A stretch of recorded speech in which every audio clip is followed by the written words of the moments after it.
பம்பரம் போலாடுறிய எதுக்கு? நித்தம் சாமி வந்து ஏறிடணும் அதுக்காக. தொப்புள தங்காட்டுறிய எதுக்கு? மாமன் பம்பரம் தான் விட்டுடணும் அதுக்காக.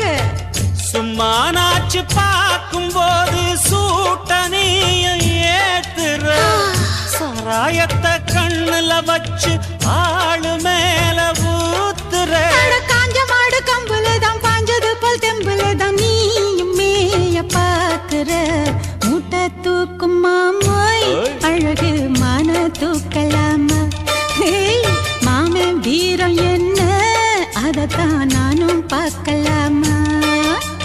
சங்கதியெல்லாம் தெரிஞ்சும் ஏயா சொதப்புற இப்படி? சங்கதியெல்லாம் தெரிஞ்சும் ஏயா சொதப்புற இப்படி? சொர்க்க வாசல் கதவு உனக்கு